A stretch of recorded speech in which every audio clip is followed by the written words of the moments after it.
You're listening to the DolphinsTalk.com podcast network.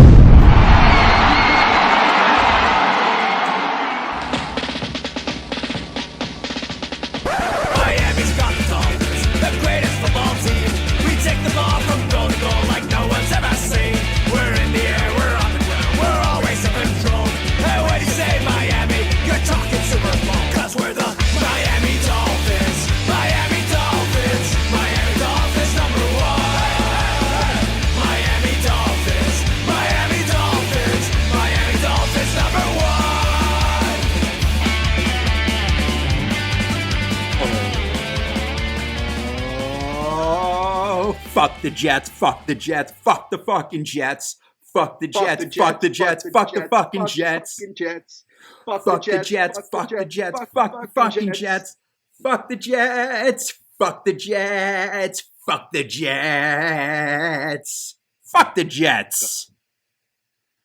Oh, hello, Miami Dolphin fans, and welcome to the Same Old Dolphin Show, part of the DolphinsTalk.com podcast network. I'm Josh Katzker. With me today and every day is my brother from the exact same mother, Aaron the Brain. Aaron, say hello to the people.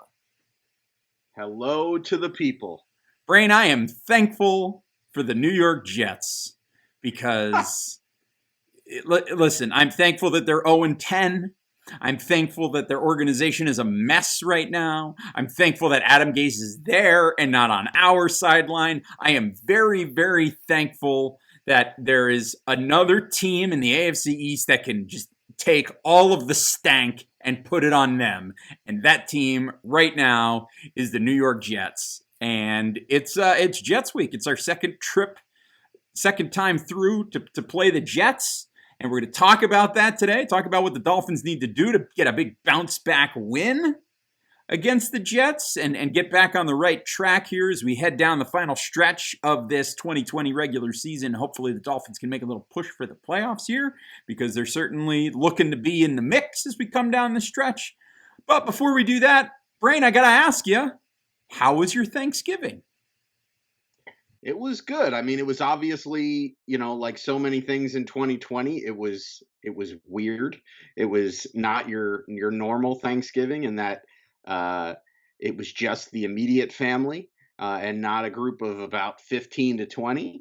But that said, we still cooked for about 15 to 20. So we still had lots of food and still overate, had a bit of a food coma.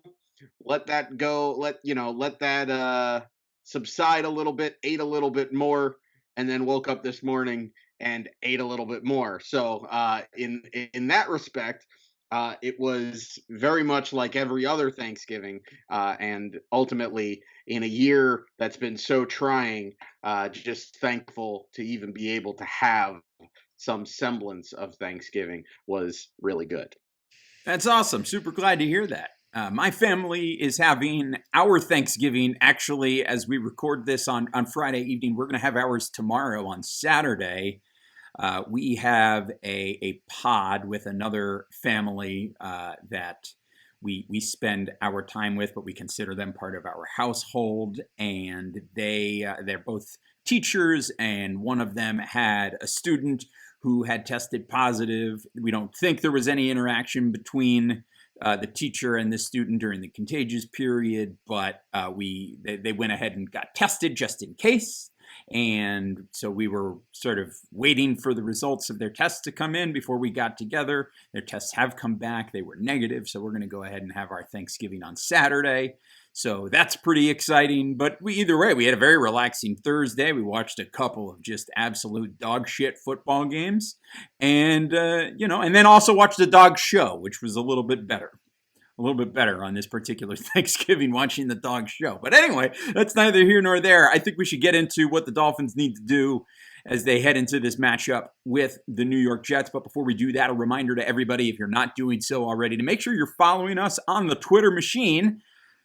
The show's podcast or Twitter account, rather. Boy, Thanksgiving, I'm already suffering a hangover. I haven't even eaten yet. But the Twitter handle for the show is at Same Old Dolphins. I am at Amplified to Rock. He is at Aaron the Brain. That's at Aaron the Brain. So make sure you're following us there. Make sure you head over to Facebook.com/Same Old Dolphins and give us a like there as well. Make sure then that you head over to Apple Podcasts, Spotify, Stitcher, anywhere you get your podcasts, and download, rate, review, and subscribe to the show. That it helps us out a great deal. We're also, of course, on the Dolphins Talk Podcast Network, so make sure you're subscribed to DolphinsTalk.com daily podcast as well, because you will catch every episode of the Same Old Dolphins Show in that feed as well. And then finally, make sure you're visiting DolphinsTalk.com each and every day. It is your one-stop shop for all things Miami Dolphins and where you can find all of your latest Miami Dolphins news and information. Rain, the Dolphins getting ready to head up, face the New York Jets. And this is going to be a little bit different matchup than we saw last time. Last time these two teams met, it was Ryan Fitzpatrick versus Joe Flacco. And this time, it's going to be Sam Darnold at quarterback for the Jets. And at this point in time, we think it'll be Tua Tagovailoa for the Dolphins, but we're not 100% on that because this week he jammed his left thumb, that's his throwing hand, he jammed his thumb on an opposing player's helmet, and he has been listed as questionable, has gotten in 3 limited practices this week since that happened, and so it's a little bit up in the air. According to Brian Flores, he says the team is going to go back and look at the tape from Friday's practice before making a decision as to whether or not Tua is going to play in this game on Sunday. If he ends up not getting the start on Sunday, I'm sure the conspiracy theorists are going to be having themselves a field day, what with Tua being benched in the game against Denver. And they're going to say that this is Brian Flores using this as an excuse to get Fitzpatrick in there and this, that, and the other thing. I think for our purposes, we should probably just talk about this game as if Tua was going to be the starting quarterback. And, and then we can talk about it in more general terms as well, because I think the game plan for winning this one is going to be the same whether Tua is the quarterback or not, quite frankly. So we'll talk about that there. The other things that we do know is that Savon Ahmed and Solomon Kindley will both be out for this game. Kindley still dealing with that foot issue, and Ahmed dealing with that shoulder. And so neither of them are going to be available for this game. Jakeem Grant also questionable for this game for the Dolphins. So apparently he picked up a calf injury in practice this week. He practiced on a limited basis Wednesday and Thursday, or rather Thursday and Friday. So we'll find out whether he's going to be able to go. It's probably going to be one of those game time decisions on Jakeem Grant. The other thing that is a question mark that is hanging over this game is whether Myles Gaskin is going to be activated from injured reserve. It sounds like he's been practicing and he's been out there and putting forth the effort, and it sounds like he should be ready to go, but he hasn't been officially activated from the IR yet. So we're still waiting to hear about that. We do know that Jesse Davis has been activated off the COVID list, as has Christian Wilkins. So the Dolphins will have both of those guys at their disposal. The Jesse Davis news is particularly good in light of the fact that Solomon Kindley is going to miss this Sunday's game. But that's what we know on the Jets side of the ball. As I mentioned, Sam Darnold is going to be making his first start in several weeks, back from his injury issues. And it sounds like Patrick Onwuser, how do you say it? How do you pronounce it? Their linebacker is going to be out for this game. George Fant, Chuma Edoga are both doubtful for this game. And their linebacker, Blake Cashman, and guard Alex Lewis are both questionable for this game. So Jets a little bit potentially shorthanded as well. So let's talk about what the Dolphins are going to need to do to beat this Jets team. It's interesting because you look at it and you go, well, the Dolphins should have no problem. Dolphins are 6-4. They've got one of the better scoring differentials in the league. They're up against a terrible Jets team. They should win this game. But you don't want to, this is the National Football League. You can't overlook anybody. So let's start on the offensive side of the ball. Whether Tua is the quarterback or Ryan Fitzpatrick is the quarterback, whether it's Myles Gaskin or Matt Breida or DeAndre Washington or Patrick Laird as your running back, what is going to be the game plan for your Miami Dolphins to succeed offensively against what the Jets are going to be trying to do defensively? So for starters, I know you said, well, we're just going to attack this as if, Tua is the starter. But I just want to say, I'll put this right out there. While I agree with you that it shouldn't make a difference as far as what the game plan is, regardless of who the starting quarterback is, I do think the game plan will be the same. That said, I think coming off the heels of Tua being benched, having this whole debate about which quarterback gives you the best chance to win, if in any way, shape, or form Tua is not himself and he's not 100%, if he's any way disabled, then why put him out there? It's a given that mentally, from a mental aspect, Ryan Fitzpatrick is well more advanced because he's been in the league for 16 years as a starting quarterback. He's got a better grasp of this offense because he has several years of this offense under Chan Gailey. So if there's any doubt whatsoever about the health of Tua Tagovailoa, then by all means, you should be starting Ryan Fitzpatrick in this game. That said, regardless of who starts, it's pretty simple. The Jets have one of the worst pass defenses in the National Football League, and they actually have a pretty good run defense. The Dolphins don't run the ball particularly well, and coming into this game, we currently don't even know who the Dolphins are going to have as their starting running back because Salvon Ahmed is out and Myles Gaskin is questionable. Not on the injury report because he's still technically on IR, so they don't have to list him on the injury report. But all signs are he's questionable. This could be gamesmanship. I tend to think, look, he's practiced all week. We've got Salvon Ahmed out.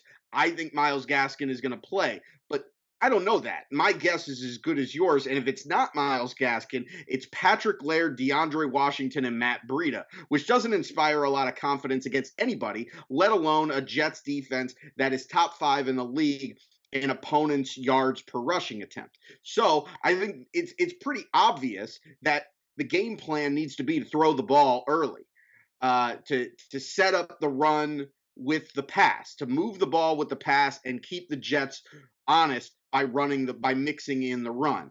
And the good news here is that the Jets are not this prolific pass rush. So even if it's Tua, who I'm sure if Tua is the starting quarterback, or, even if it is Ryan Fitzpatrick, we know that this Dolphins offense relies on getting the ball out quick. But even in that case, against a Jets defense that doesn't apply a whole lot of pressure, you probably get an extra second or so to hold on to the ball and deliver it against this Jets defense. And that's some extra time for these Dolphins receivers who have not done a good job really all season long in getting open. But it gives them some extra time against a Jets secondary that really isn't very good. So I think you just got to exploit your advantages. I think this is the kind of game where, if Jakeem Grant doesn't play, you're already without Preston Williams. You're potentially without your top 2 running backs. I think this is a game where you've got to lean on your reliable players. They don't have very many of them on the offensive side of the ball, but one of them is for sure Devontae Parker. And so I think Devontae Parker needs to step up and have a big game. I think Mike Gesicki needs to step up and have a big game. But ultimately, I think this comes down to just, coming up with some big plays in the passing game, mixing in the run, and really just not beating yourself because and we'll get into, the other side of the ball, but the Dolphins defense should have an advantage in this game. The Dolphins special team seemingly has an advantage every single week. So let those two, sides of the ball, set you up, give you an advantage, and then just be opportune. That's been the formula for this Dolphins team all year long. Even in games where this Dolphins team has managed to put up 30 points, it's really been on the strength of their defense and their special teams, either coming up with scores themselves or setting them up with short fields. So just don't beat yourself. And when you get opportunities, make the most of them. I think that's a good idea. It's a good plan. Dolphins need to stay within themselves offensively and just let what their strengths are be their strengths. The Jets are not going to run all over the Dolphins the way that the Denver Broncos did. 87-year-old Frank Gore is not going to do to the Dolphins what Philip Lindsay and Melvin Gordon did to the Dolphins. So I think the Dolphins should be able to have a bit more success defensively, and at least on the defensive side of the ball, bounce back and let their focus really be on making sure that Sam Darnold beats him. It doesn't beat you, rather, and we'll talk about that here in just a second. But offensively, yeah, play within yourself. If it's Tua, let's start with some short passes. Let him get into a rhythm. Let him start to feel it a little bit, because I think that's going to be important. Is letting him get an established feel for the game after he had such a rough outing last time. And if it's Ryan Fitzpatrick, we know that he's already got a feel for it. He's going to sling it all over the place, and it's going to be great. So yeah, I think it's a matter of the Dolphins playing smart and taking good care of the ball. Speaking of taking good care of the ball, Manscaped, Brain. It's the holiday. It's officially, with Thanksgiving now in the rearview mirror, it is now officially the holiday season, right? So you're probably, a lot of folks are putting up their Christmas decorations. They're hanging up their Christmas. They're putting up the Christmas tree. They're hanging the Christmas balls. Listen, you got to make sure that your Christmas balls are well taken care of. And the way to do that is with Manscaped. And the good news here is, and I know that we've got listeners all over the world, Manscaped is now delivering to Europe, Canada, and Australia. So as we like to say here on the Same Old Dolphin Show, you can take care of yourself down under. It's a pretty good situation. You can do that with Manscaped. And you've got the Lawnmower 3.0, which is, that's the first thing, right? You really, when you got this situation down there, if it's untouched wilderness, Lawnmower 3.0 is going to come in handy for you. And then once you've taken care of that, then you can shift over to the the Crop Preserver Ball Deodorant. You can use the Crop Reviver Ball Toner, which has the aloe vera and hazel extracts.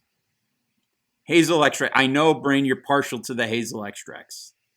I love some hazel extract. My boys love the hazel extract.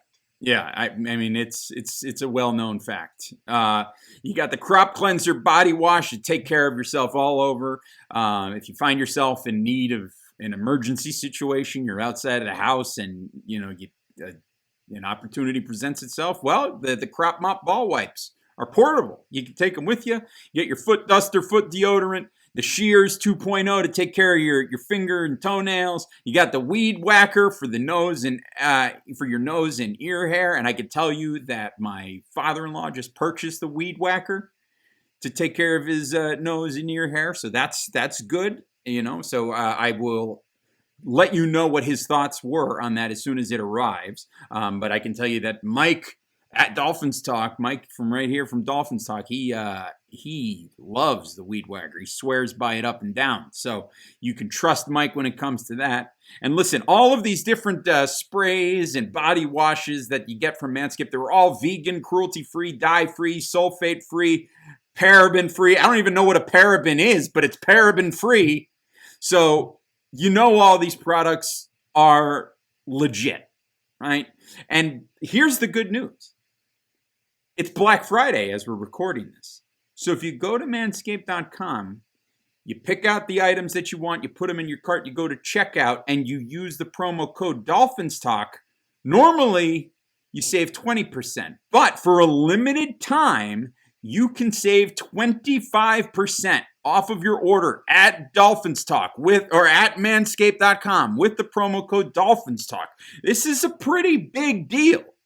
It's a big deal to get that extra 5% off. So listen, if you're going to buy these products anyway, which you've been thinking about it, you hear us do this ad all the time, and you're thinking, maybe I should try it out. Listen, and you've been thinking, well, the 20% discount is pretty good, but I don't know. Blah, blah. Listen, I think you've probably got 3 or 4 days to head over to manscaped.com and get a little bit extra discount. So why not take advantage of it? Do it now. Go to manscaped.com. Use the promo code Dolphins Talk. You'll save 25% off for a limited time. You'll also get free shipping. And then the best part of it all is once the product arrives, you're going to be very, very well taken care of. Yeah? I mean, they're not going to send somebody to do it. You're going to have to do it yourself. But listen, you won't regret it. Manscaped.com, promo code Dolphins Talk. Save 25% off of your order. That is a Black Friday special, and I'll even show you. I got my Manscaped shirt on here today. There it is. Boom. Manscaped.com.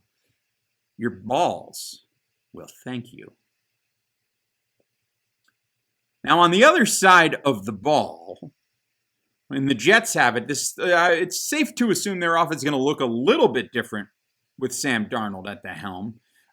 He's certainly not a Kyler Murray type. He's certainly not a Josh Allen type, but he does have that athleticism. So there is the threat that he could just at any time up and run with the football. He does have a lot more mobility than somebody like a Joe Flacco would have. So what do the Dolphins need to do defensively to make sure they lock down Sam Darnold, Frank Gore, or the ghost of Frank Gore, and the rest of this New York Jets offense?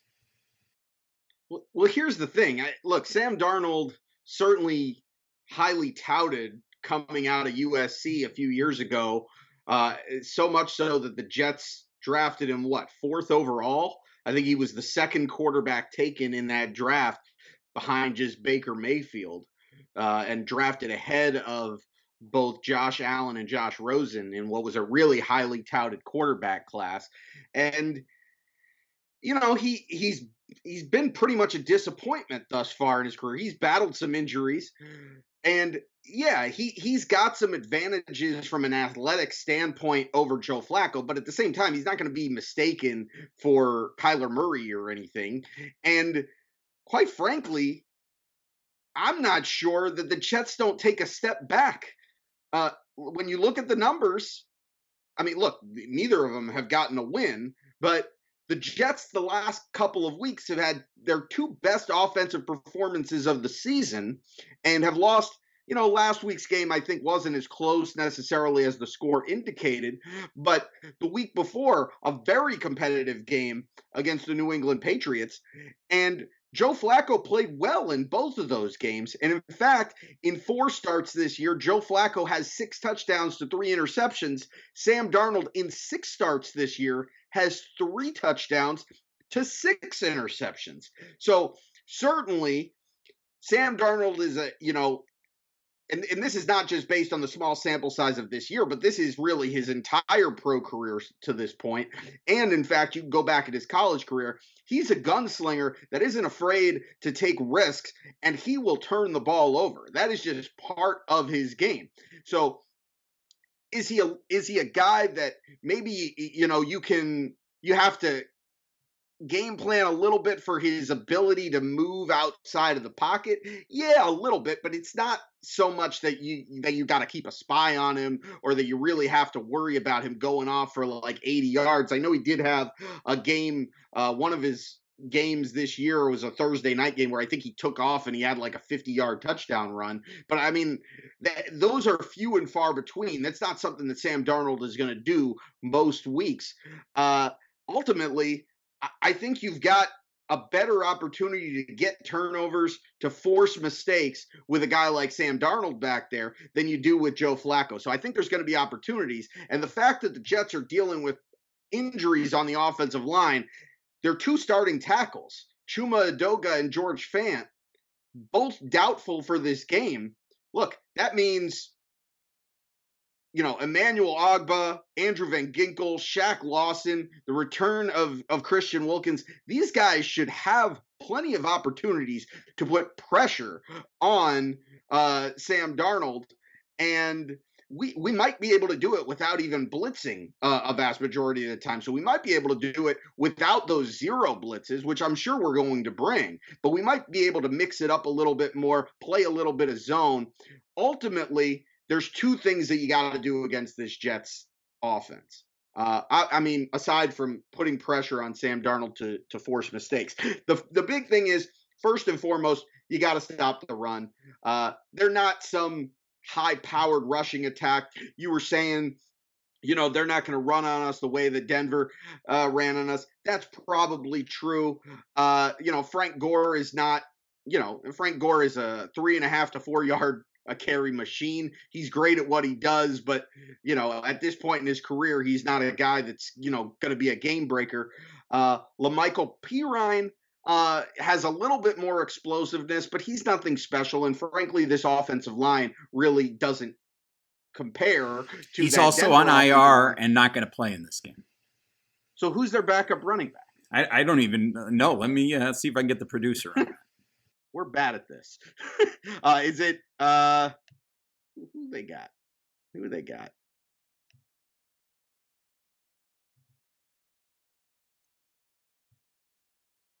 I'm looking at it and like the next guys, as far as yards are Kalen Ballage and Le'Veon Bell, who aren't even on the team anymore. I guess it would be Josh Malone. No, or Ty Johnson, because Josh Malone is a receiver. Anyway, maybe Josh Adams. Anyway, the point is that this is not a great Jets backfield. It's not a great Jets running game, and it's not a good Jets offensive line. And we should, with the return of Christian Wilkins and a week of probably getting, yelled at pretty badly by this entire defensive staff led by Josh Boyer and Marion Hobby, let alone Brian Flores, the Dolphins should come in ready to make a statement defensively, as particularly against the run. And so we should be able to stop the run. And outside of that, defending the deep third of the field, which has been a strength of this team all year long, even last week, Brashad Perriman is a problem for most teams. He is a big play threat. He is, and in fact, has had 2 big-time touchdown receptions the last 2 weeks. But outside of him, there's really not much there as far as guys that are going to stretch the field. It's mostly underneath stuff from Mims and Braxton Berrios, Chris Herndon, the tight end.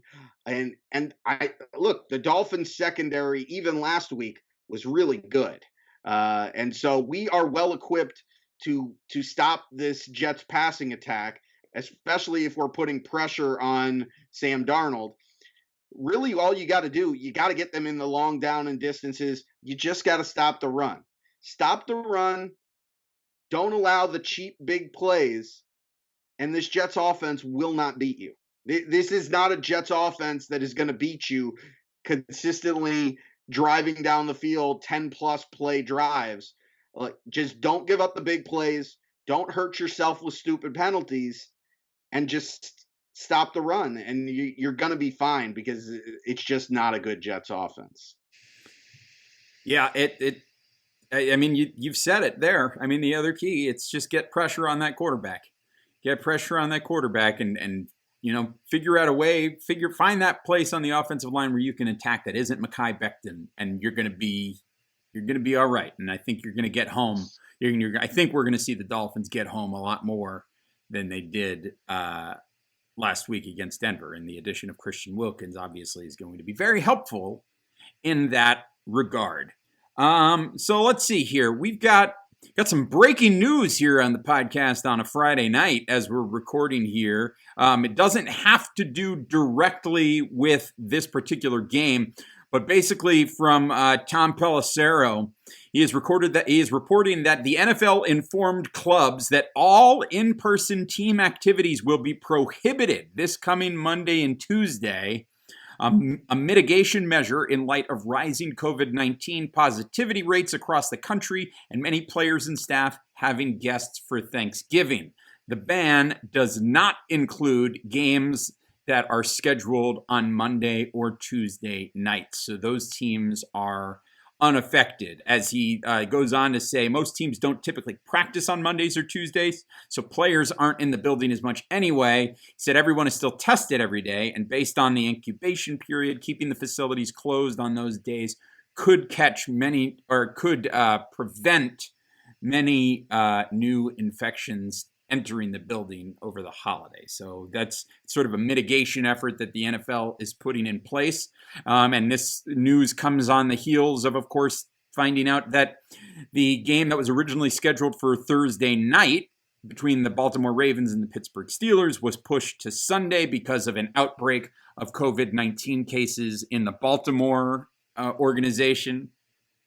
And then on late Thanksgiving night, we found out that Lamar Jackson and other players had been infected and that there was sort of an ongoing outbreak, so that the NFL pushed the game back again to Tuesday evening coming up. And then the Ravens following game, which was originally supposed to be on Thursday, because the Ravens were going to play Thursday, Thanksgiving night, and then the following Thursday night against the Cowboys. Now that game is being pushed until next Monday night. At least tentatively speaking, the NFL is doing everything in their power to try to avoid canceling games. Of course, if they cancel a game, that means there would be an 8th playoff spot added. And of course, that would significantly improve the Dolphins' chances of making the playoffs. There is still a pretty decent gap between the Dolphins and what would be the 9th place team in the AFC, but we're not at that point yet. So we'll wait and see. But obviously, the NFL trying to do what they can to mitigate the spread of COVID-19. Although it seems like maybe the smart thing to do would be to just go ahead and cancel this game. But this isn't a Ravens podcast, and I don't feel like going on a rant about how the NFL is really, listen. They should. I'm just going to say it.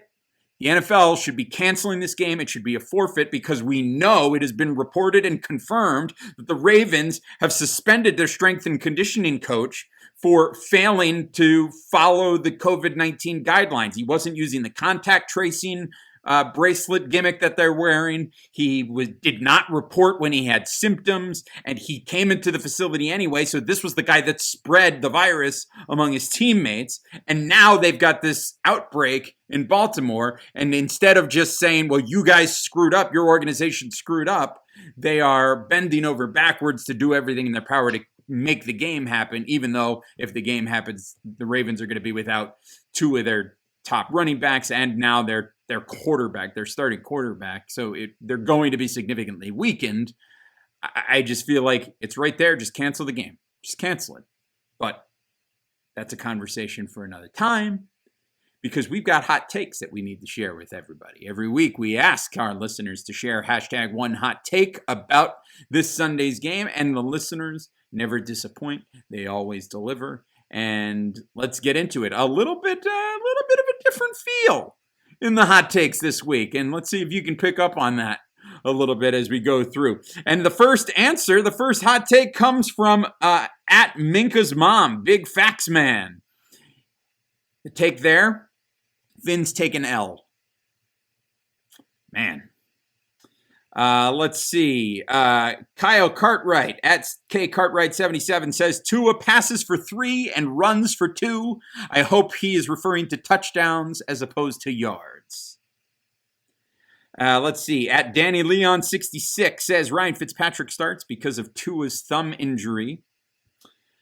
At Turo 23, Lord Turo says Tua is going to bounce back with a 3 touchdown game, and the Dolphins win 35-24. Considering the Dolphins shut the Jets out 24-0 last time they met, I'm not going to be happy with them giving up 24 points to the Jets. A win is a win. A win is a win is a win. That's right. Mr. Dodger 1966 says Tua will throw at least 1 incomplete pass and also complete at least 1 pass. Scalding hot take. Let's see here. Although he may not play, in which case he would be wrong on both counts. That's true. It would be an incorrect take. At Twitsy says score may be closer than predicted. Well, we haven't revealed our prediction yet, so we'll see. Let's see. At Rob the Mob says they need to prove they don't play clown to competition and win this game. Be the new Finns, not the ones of old. Oh, don't be same old Dolphins. I believe that is a threat from Rob the Mob. Dolphins. Let's see. From at Mercenova says Sam Darnold, seeing more ghosts, gets taken out of the game for Flacco, but Flacco is still traumatized from the Kinko Alonso hit from years ago. And Byron Jones finally, after his tight man-to-man coverage, gets an interception. Like a nice detailed take like that. Did they call him Kinko Alonso? No, I misspoke. Oh, It's Kinko Alonso is very funny. funny. They took him down to the print shop. That's right. Let's see. At E1985A says Tua throws 300 plus yards and scores 3 touchdowns, and then predicts the Dolphins win 30-16. At SMOFFE87 says that Tua throws for 275 yards and 3 touchdowns in a statement game. At Dolphins _Josh says Byron Jones interception. Let's see. At Haitian Dolphin 1 says offense will be dominant. 400 yards passing, 3 touchdowns, 0 interceptions, 150 rushing yards, and 2 touchdowns for the Dolphins. That's a wild one. I at this point, I don't know how we're still getting people predicting the Dolphins are going to run for 150 yards at any time. But it's certainly this week. I don't understand it. Certainly a hot take. Let's see. Here we go. This is from Jack Ross 366. Dolphins post another shutout, so Jets score 0 points versus the Dolphins this season, and Finns record 5 sacks, 2 interceptions. At Miami, Tua says the offense will barely put up 24. And at Electric One says a loss and you can forget the playoffs. If you put up barely 24, does that mean you put up exactly 24? Yeah, I think that's what it would mean. I think that's what that means. At Electric One says a loss and you can forget the playoffs. At Finn's Disciple says Darnold throws for over 300 yards. Wow. Here we go. At Leo B, just me, says Tua will rebound big time. R Hilbert 187 says Dolphins win, but Tua looks bad. Man, and those are the picks. Those are the hot takes. So as you can see, a little bit of a different tone in the takes this week. First, not as many takes, and a lot more, not from everybody, but definitely a bit more trepidation filtering into the picks, into the takes this week. I think we're officially out of the honeymoon phase of Tua Tagovailoa based on those hot takes. Yeah, and I think that's fair. I mean, let's see. He started 4 games at this point, and he has had 1 good game. Yes, he was definitively 1 good game. Yeah, he had an game against the Rams where he didn't really have to do anything. And in the game against San Diego or Los Angeles, the Chargers, he didn't really have to do anything. He was okay. He was okay in that game, just okay. And then he was bad against Denver. He had a bad day against the Broncos. And then obviously the Arizona game, he was great. So, really 1 good game from Tua at this point. So I think it's fair for people to turn around and, have, start to cool off a little bit on him. And let's see what happens this week, against a weaker Jets team. And speaking of which, let's make our picks. What do you see happening on Sunday as your Miami Dolphins take on Adam Gase for probably the last time? Mind you, this is probably the last time the Dolphins will face Adam Gase as the head coach of the New York Jets. So what's going to happen? Or the head coach of any other team, probably for maybe forever. That's true. So, look, I've restrained myself, and I've tried to stay level-headed, even as the Dolphins were piling up wins. And then last week, I pretty much gave in and I said, look, we're good. This is a good football team. We're going to take care of business and we're going to beat bad football teams. And right when I did that, they did what they always do and they disappointed.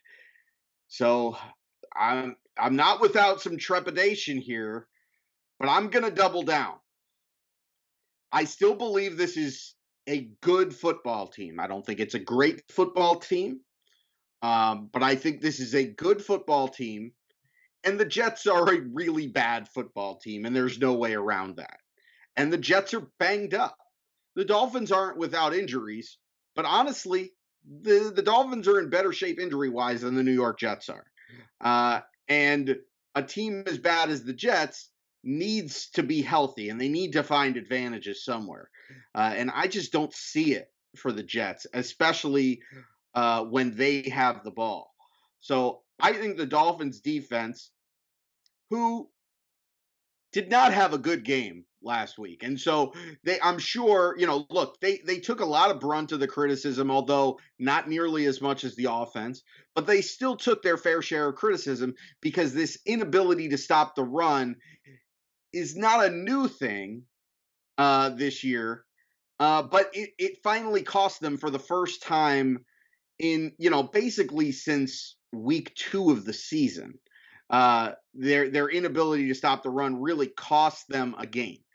And so I think they come out and they play pissed off and they right the ship defensively. And I think we're going to see a dominant defensive performance.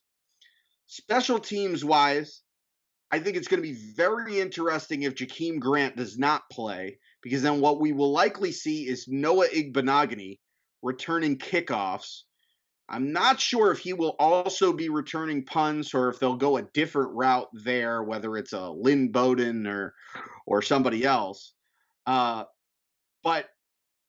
to not have Jakeem Grant, who has been such a prolific return man and who'd really been coming into his own the past few weeks, I think it'll be interesting to see how the Dolphins adjust there. But that still said, still a really good, special teams unit, the best in the league. I think you've got an advantage there. You got a clear advantage with our defense against the Jets offense. And I think the Dolphins do enough against a Jets secondary that isn't very good to move the ball, put some points on the board. I think they get back to basics here. They get the ball out quick. And I think they target Devontae Parker a ton. And I think Devontae Parker has a monster game here. I think Devontae Parker breaks 100 yards and gets at least one touchdown in this game. And whether it's Tua or it's Ryan Fitzpatrick, I think the Dolphins offense does a decent job, gets some points on the board. I think the defense either gets points or sets the Dolphins up inside the opposing 30-yard line. In scoring range to set up more points, at least once.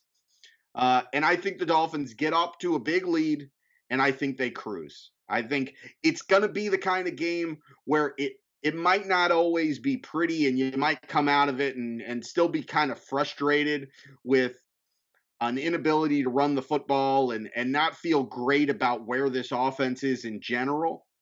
But I think the offense does enough.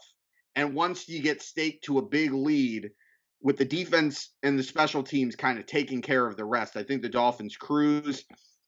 And I say the Dolphins win this one 26-10. I like the sound of that. I've got a double prediction here, Brain. I think if Tua can't go and Ryan Fitzpatrick gets the start, the prediction is going to be that we're going to be getting all kinds of conspiracy theories from all kinds of people, having all kinds of wacky conversations, because the other part of it is going to be that I think Ryan Fitzpatrick is going to cook. If he gets the nod to go ahead, I think the offense is going to click and be firing on all cylinders, and I think I could see the Dolphins winning this by a very lopsided scoreline and having it be that way pretty much all day long. If Tua gets the start, I think he's going to be a little bit disjointed early, and I think it's going to take him a little while to get those feet under him. But I think eventually he's going to connect on some short passes. He's going to get a nice little streak going, maybe like eight or 7 or 8 consecutive completed passes, short passes, and he's going to have a few kind of long drives that will get his confidence built back up. And thanks to the role that the defense will play shutting down the Jets offense, Tua will have a little bit longer of a grace period, and I think the Dolphins will end up going into the break. Maybe it'll be, maybe low scoring. It might be something like 10-3, something like that. It'll be a low scoring affair. But then in the second half, Tua is going to come out and cook a little bit, and I think the Dolphins are going to be able to expand on what they did. And the Jets, I don't know that they're going to be able to get anything going at all. So I think ultimately the Dolphins will win this game by, we'll call it 30-13. That the Dolphins will get the win over the New York Jets, with Tua having a very strong second half showing against the Jets. If Tua doesn't start, I'm going to say Ryan Fitzpatrick goes nuts. Dolphins win it 41-10. Well, let me ask you a question. Sure. If that's what you think, and you think if Ryan Fitzpatrick starts, this offense is clicking, and if Tua starts, the offense is going to struggle. Not saying the offense is going to. I'm going to say it's going to just take Tua. It's going to take a little bit of time to get his feet Tua's going to back. struggle. The offense. You said we're going to be up 10-3 at halftime, and it's going to be kind of ugly. Sure. I mean, is that not the offense struggling? Sure. Yeah. So if that's the case, and look, I get it. Like, he's got to take his lumps. You got to throw him out there. He's got to get his reps. He's got to grow. Mm-hmm. But if that's where we're at, and everybody is thinking the same thing, and last week we're thinking, we got to throw Ryan Fitzpatrick in there to try to come from behind and win a game. Like, why isn't he starting? Should Tua be starting right now? Yeah. Well, should he? If he's your starting quarterback, he's your starting quarterback. Brian Flores has said he's the starting quarterback. It's not my decision to make. Right, but I mean, look, obviously we could do that. We if we don't want to have an opinion, we can think there's any decision that's made, we can say, well, it's not our decision. I'm just saying, if you're Brian Flores, are you starting Tua in this game? Yeah, well, I mean, listen, if he's healthy and can go, yes, I'm starting him, because I have made the decision that he's going to be the guy, and we need to get him the experience, and we need to see what he could do. And like we said, he had that rough outing last week against Denver. He was pulled out of that game because whatever he was going through was not going to get any better in the game, and so he brought in Fitzpatrick to try to salvage the game. But Tua is still his starter. So yeah, now you put Tua back in, and you got to see how he bounces back. Because you want to talk about getting into your young quarterback's head and really potentially wrecking his confidence, is pulling him from a game and then not letting him start again. Now, obviously, there's an injury issue, and that's part of it, and that is in theory the reason why he wouldn't be the starter this week. But if he's ready to go, if he's able to go, and he doesn't have an ailment that is significantly impacting his ability to play, then Tua is starting the game on Sunday. I agree. And, I think that's ultimately what it comes down to, is the thumb. I just think if there's any doubt as to him being 100% and being able to be effective out there, and it's because of the thumb, even if it's only partly because of the thumb, then you don't need to throw him out there. Yeah. Because we need to win this game. We need to win this game, and what we don't need is Tua going out there and looking bad. Because ultimately, even for the conspiracy theorists out there who are going to say if Ryan Fitzpatrick starts, it's because of performance and not because of injury.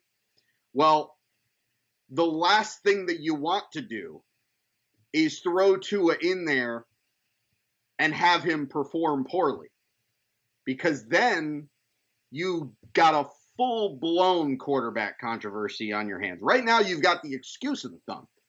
But if he goes out there because you say he's good enough to play, and then he plays poorly, and then you come back and say it's the thumb, no dice. You got one chance to say it's the thumb, and that is you just don't play him because you say, hey, he jammed his thumb, he'll start next week.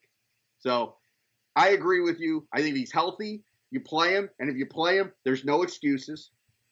And if he's not healthy, even if he's 90%, if there's anything wrong there that would cause him to not play at his full potential, this is why you have Ryan Fitzpatrick, right, so that you can play him, you can win this game, and then you can say, look, next week, Tua, you're 100% healthy. You can play against the Bengals. Just as good a team to go up against. Yep, absolutely. So this is, we'll see where it goes on Sunday. I'm feeling reasonably confident that not only is Tua gonna play, but that he's going to eventually find a rhythm and be the quarterback that we all hope that he can be. And we'll get to see much more of that on Sunday. Just think it'll take him a little while to get warmed up and get his feet under him, but he will get there, and it's going to happen this Sunday. And after that happens, we will be back with you to record another show early next week to recap the game and go over the good, the bad, and the ugly. And then we will look ahead to the next game, and we'll just sort of take stock of where we are and go from there. So just again, a reminder to everybody, make sure you're following us on Twitter at Amplified to Rock, at Aaron the Brain, at Same Old Dolphins. And make sure you go to Facebook.com/Same Old Dolphins and give us a like over there. And make sure you're visiting DolphinsTalk.com each and every day for all the latest Miami Dolphins news and information. Very important stuff. All right, Brain, you ready to get out of here? Yes, I'm ready to enjoy the rest of my Thanksgiving weekend. I've got my golden monkey here, pretty much one down, ready to get a couple more in my system. Fantastic. Well then, for Aaron the Brain, this is Josh. Take care of yourselves and each other. We will talk to you again next time. Bye-bye, everybody. Go Dolphins! And fuck the Jets! Fuck them.